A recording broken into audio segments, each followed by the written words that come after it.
If someone uses what you told them in trust as a weapon, they always meant to shoot. That's not confusion.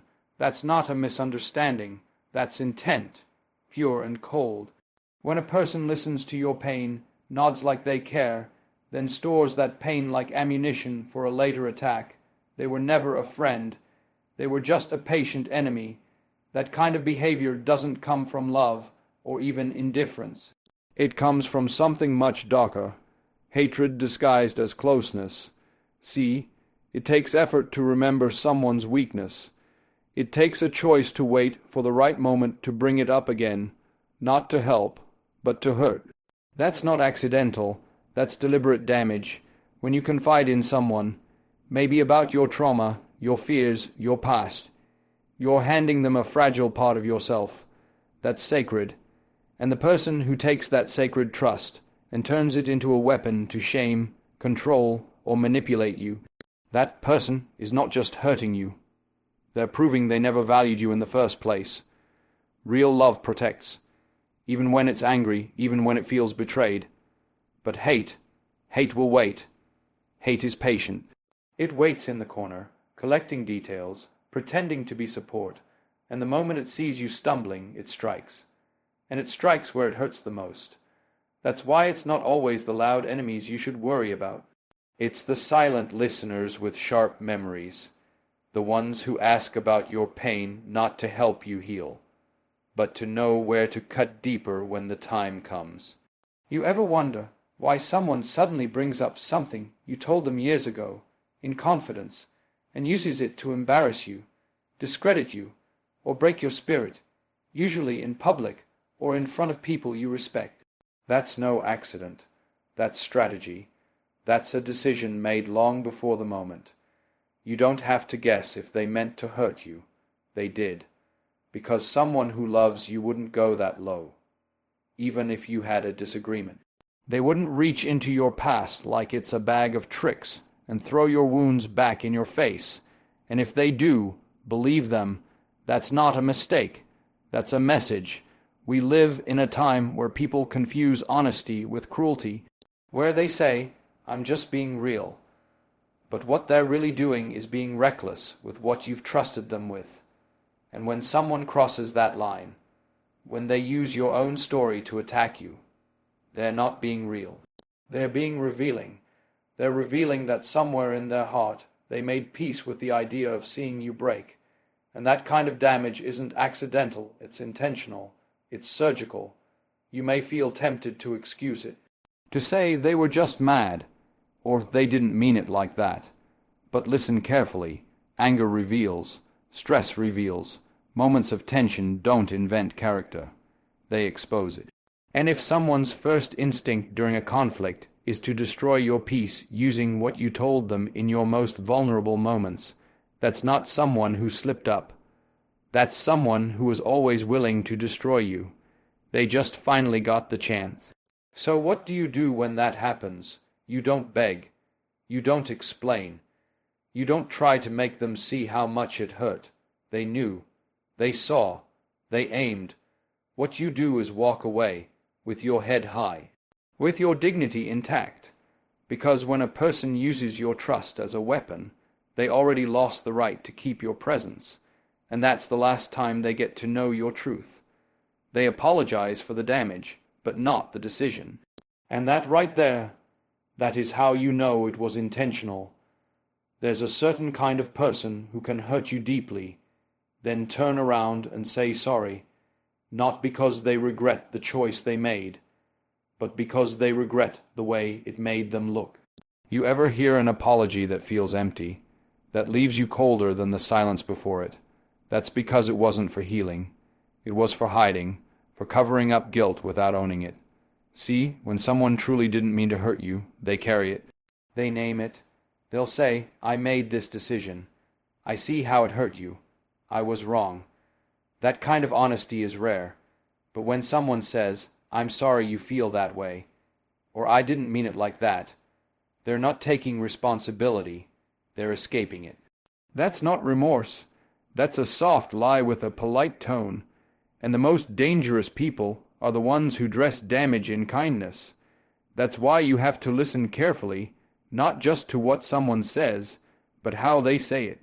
An apology without ownership is just manipulation, and if you accept that too many times, you start to question your own clarity. You'll start wondering if maybe you are too sensitive, if maybe you are blowing things out of proportion. But don't fall for that, because people who damage you intentionally are often masters of emotional fog. They want you confused, they want you unsure, because clarity would force them to face the truth of what they did, and they're not built for that kind of honesty. Now here's the real twist. These same people will call you unforgiving. They'll say you're holding on to things too long. Why? Because you won't let them rewrite the story. But your memory is not the enemy. Don't apologize for remembering what they refuse to admit. Some people aren't looking for peace. They're looking for power. And they think if they can offer you just enough softness, you'll forget the knife behind it. Let me take you deeper. Damage is one thing. Damage with denial, that's warfare. That means they didn't just hurt you. They want you to heal wrong. They want you to carry the wound and the guilt. They want you to feel bad for noticing the pain they caused. That's not love. That's control. And control disguised as closeness is one of the most toxic forms of hate. That's the game they play. I said sorry. What more do you want? What I want the truth. I want accountability. I want you to admit that what you did wasn't just a bad moment. It was a bad motive. But see, they can't give you that, because giving you the truth would take away their shield. It would mean they're exposed, and people who damage others intentionally aren't afraid of the damage. They're afraid of being seen. So you have to be strong enough to walk away from fake apologies. You have to protect your soul from people who say all the right words, but carry the same old hate. Watch the actions. Watch the pattern. Real love doesn't have to hurt you to exist, and real remorse doesn't avoid accountability. So when someone hurts you and skips past the why, straight to the sorry, understand, they're not healing the wound. They're hiding it, and that's how you know it wasn't a mistake. It was a decision. They study your strengths, then try to turn them against you. That's a different kind of hate. It's not loud. It doesn't always curse your name or shout in your face. No, this one claps for you in public, but tightens the grip behind the scenes. These are the people who see your light and don't just wish it dimmed. They strategize how to make it flicker. They observe you closely, not to admire you, but to understand where to strike. You think they're just watching. No, they're calculating. That kind of person doesn't come at your weaknesses.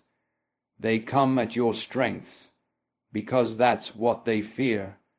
They don't want to break what's already broken. They want to take what's whole and crush it. You're confident, they'll call it arrogance. You're kind, they'll twist it into weakness. You speak the truth, suddenly you're too much. You have vision.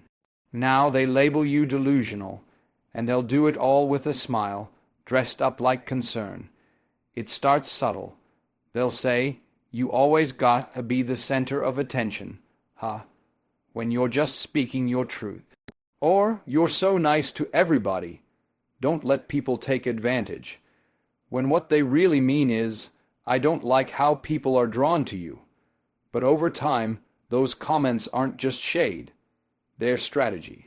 They want you to shrink, to question, to back down, because your power bothers them.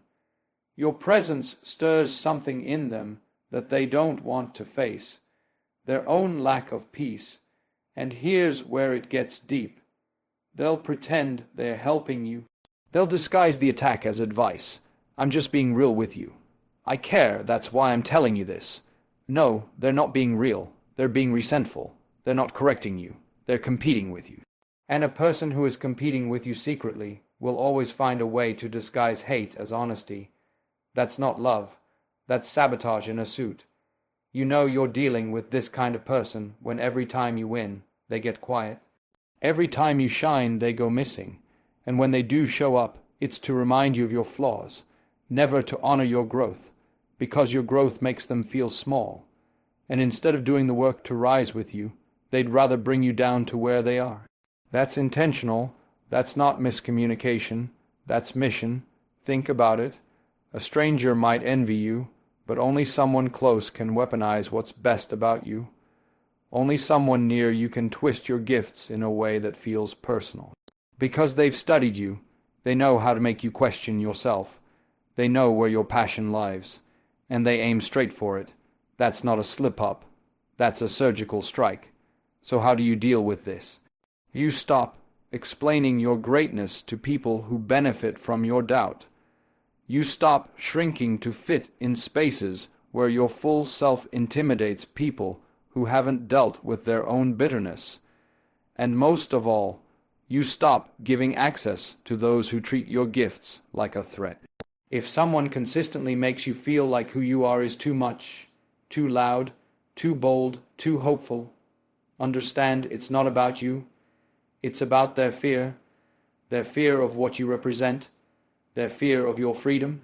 Your light exposes what they've buried, and that exposure burns them more than any insult ever could. They damage you, then blame you for bleeding. That's not conflict. That's cruelty in disguise. When someone hurts you and turns around to make you the problem for reacting, that's not just toxic. That's calculated. They didn't just want to wound you. They wanted to silence the sound of your pain. Because your pain is proof. Your hurt is evidence. And to someone who can't handle accountability, your evidence becomes their enemy. It starts with the cut. They say something reckless, do something thoughtless, maybe even betray your trust. And when you confront them, calm or angry, it doesn't matter. They flip the script. Suddenly, you're too emotional, too sensitive, overreacting. Suddenly, the spotlight is no longer on what they did, it's on how you responded. That's intentional. That's strategy. See, if they can make your reaction louder than their action, they can pretend the harm never happened. It's the oldest trick in the book. Injure, deny, and deflect. And let's be clear. This is not about miscommunication or clashing personalities. This is about people who know how to twist pain into guilt. They gaslight. They rewrite. They spin a whole new story. One where you're the villain, and they're just the misunderstood victim. It's a performance, and they play it well. Because they don't need to be innocent. They just need to convince enough people, including you, that they are. And that's where the real damage happens. Not just in the initial wound, but in the shame they force you to carry. You start doubting yourself, wondering if you're the one who misunderstood. You replay conversations in your head, trying to figure out how it got turned around. But here's the truth. It got turned around because that was always the plan. If they can confuse you, they can control the narrative. And if they control the narrative, they don't have to change. You ever notice how the same person who hurt you can cry louder than you when you finally speak up? They'll be the first to say, I don't know why they're acting like this, or I tried everything, when in reality all they tried to do was keep you quiet. They know what they did, but as long as you look unstable, they look innocent. And that's the game. Break you, then point at the pieces like you made the mess. It's mental warfare, and it's a form of hatred that wears the mask of confusion. Because someone who truly loves you will never injure you, and then demand that you apologize for the scar. Someone who truly cares won't get defensive when you express hurt. They'll get reflective. They'll listen. They'll ask how they can make it right. But someone who hates you, someone who wants to damage you with intention, they'll turn your pain into ammunition against you. And then they'll tell everyone you're difficult, unstable, or unforgiving. So don't waste your energy explaining your wounds to the person who gave them to you. Don't bleed in front of someone who gets annoyed by the sight of it. You don't need their validation to feel what's real. What happened to you matters. How you feel matters. You don't have to keep pretending you're okay to make someone else comfortable in their lies. Let them spin their version. Let them deny it all, but you heal, you rise. You leave the room they set on fire, and you don't look back, because anyone who can hurt you and then blame you for hurting was never confused. They were committed. If they attack your character when you're not around, they're not venting. They're plotting, and make no mistake, that's not disappointment. That's not a moment of weakness. That's a sign of deep-rooted resentment. It's hate dressed up as a casual conversation, because when someone truly hates you, but doesn't have the courage to face you, they go behind your back. They plant seeds. They stain your name when you're not there to defend it. And they do it with intention. You see, when someone is just upset, they talk to you. But when someone wants to damage you, they talk to others, not to solve anything, not to seek understanding, but to quietly assassinate your character. That's premeditated harm, because words have power, especially when they're spoken in the dark, especially when they come from someone close to you. When people hear something negative about you from someone you trusted, it sticks. It stains, and the person saying it knows that. They're counting on it. What's worse, they do it with a tone that sounds like concern. I just worry about them. They've been acting different lately. I love them, but they've changed. It sounds soft. Sounds harmless. But behind that softness is a strategy. Damage you in small doses, so no one notices the poison. It's not a full attack, it's a slow unraveling. And they hope, by the time you realize what's been said, the room has already turned against you. That's not someone who's hurt. That's someone who's hunting, because there's a difference between expressing pain and building a case. One wants healing, the other wants destruction. And the saddest part is, it's often the people closest to you, the ones who have seen your struggles, your honesty, your growth, who become the ones to twist your story. Why? Because your growth reminds them of what they're refusing to face in themselves. Your strength threatens their comfort, and rather than rise with you, they'd rather reduce you, so they go to others, friends, co-workers, family, anyone who will listen. They don't confront you directly because they know you'd tell the truth. And the truth would kill the little fantasy they've built, that you are the problem, that you changed, that you caused the tension. It's projection. They're the ones who shifted. They're the ones who can't sit with the fact that you're evolving, healing, moving forward. And instead of clapping for you, they plot against you. But here's what they don't realize. Truth has a way of surviving. Real always outlasts fake. It might hurt when you find out what's been said behind your back. It might shake you, but don't let it shrink you. The fact that they couldn't face you says more about them than it ever will about you. People who do dirt in the dark always fear the light. So if someone is talking about you when you're not in the room, trying to twist others against you, understand. It was never about a single moment. They've been carrying something, quietly, bitterness, jealousy, hate, and eventually it had to come out. But don't chase the rumor. Don't beg for validation. Don't try to clean a mess they made with your name. Let them speak. Let them whisper. Let them build their stories. Because while they talk, you walk. You stay focused. You stay rooted. You don't fight shadows. You shine light. They watch you suffer and stay silent. Not because they can't help, but because they don't want to. And that silence, that's not absence. That's presence in its most harmful form. When someone who claims to care about you sees you drowning emotionally, mentally, spiritually, and chooses to look away, that's not neglect. That's intention. That's a decision to let you hurt when they could have held your hand. That's a quiet form of hatred most people never talk about, but it cuts just as deep as the loudest betrayal. See, real love moves. It steps in. Even if it doesn't have the right words, it shows up. Even if it doesn't have the solution, it brings presence. But when someone stands still while you break, when they observe your pain like a spectator at a show, that's not confusion. That's a choice. You don't have to scream at them. You don't have to beg. because their silence already told you everything. They saw your need and chose distance. They saw your tears and blinked. That's not passive. That's powerful in the worst way. What people forget is that indifference is a language, a loud one. And when someone can sit in the room with your pain and remain emotionally disconnected, that's not emotional maturity. It's emotional cruelty. Because sometimes the worst kind of damage doesn't come from the person who hits you with words. It comes from the one who watches you get hit and says nothing. They don't protect. They don't defend. They don't even acknowledge. And that silence, that's their weapon. There's something especially painful about knowing someone had the power to ease your pain, even just a little, but chose not to. Maybe they didn't want to be bothered. Maybe they didn't think your struggle was important enough. Or maybe, and this is the hardest truth to accept, maybe they liked seeing you fall.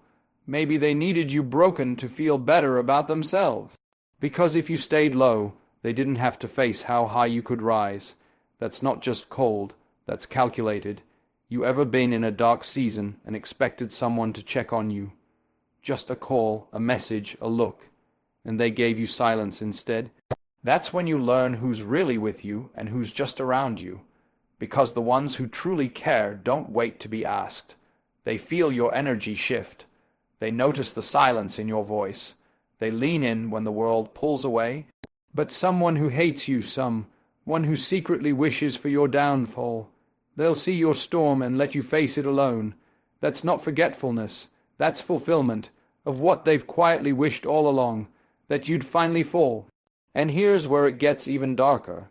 They might even pretend to care after you've come through it. Once you've healed, once you've picked yourself up, they'll reappear and act like they were rooting for you the whole time. But deep down, you'll remember who was silent when you screamed inside, who stayed still when your world was on fire. And that memory, it becomes your clarity. Don't ignore that silence. Don't excuse it. Silence in the face of your suffering is a form of betrayal people don't always recognize, but your soul does. And when someone shows you through their inaction that your pain means nothing to them, believe them. That wasn't a mistake. That was a message. And now that you've heard it, don't unhear it.